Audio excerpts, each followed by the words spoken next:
নমস্কার, আমি শাশ্বতী। আজকে নিয়ে এলাম শিবানী পীঠের শিবানী মায়ের কিছু ছবি, ওই মন্দিরের কিছু ছবি। অনেকেই হয়তো জানেন, অনেকেই গিয়েছেন। যারা জানেন না তাদের জন্য বলছি, যেতে পারেন, খুব ভালো লাগবে। এটা গড়িয়া, সোনারপুর, রাজপুর পেরিয়ে বারুইপুর স্টেশনের থেকে একটুখানি, কাউকে বললেই দেখিয়ে দেবে, শিবানী পীঠ বললেই দেখিয়ে দেবে। এখানে মা ভীষণই জাগ্রত। এখানে মায়ের কাছে বললে সব কিছু পূরণ হয়। এবং এই যে বিশাল বড় এখানে চত্বর, এখন আমি যখন তুলছি ফটো তখন মন্দির বন্ধ হয়ে গেছে, সব লোক চলে গেছে, তারপরে আমি ছবিগুলো তুলেছি, তার ফলে ফাঁকা। এখানে প্রচুর লোক প্রত্যেক দিন আসেন, এই এত বড় জায়গায় এখানে বসে থাকেন। সকালবেলাতে 9টা পর্যন্ত খোলা থাকে, 9টা থেকে 9:30। তারপরে আবার সন্ধেবেলায় হয় পুজো, তখন খোলে। ওই সন্ধেবেলা 6টা, 6:30 নাগাদ পুজো হয়। তো ভীষণই ভালো লাগবে, এসে দেখতে পারেন।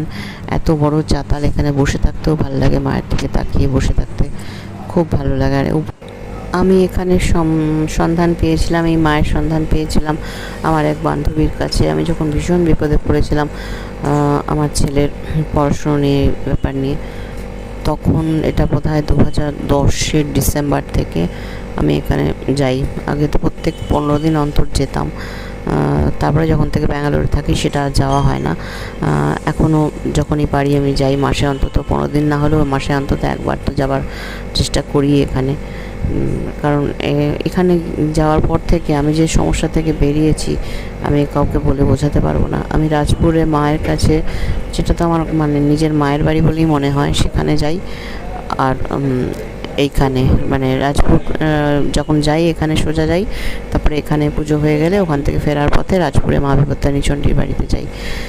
এই দুটো জায়গাতেই না আমার প্রচণ্ড মানে ভীষণভাবে জাগ্রত মা। এই যে এই জায়গাটা থেকে মায়ের ফুল, মায়ের চরণামৃত এই সমস্ত দেওয়া হয়। আর এটা হচ্ছে এই যাদের বাড়ি তাদের মেন দরজা।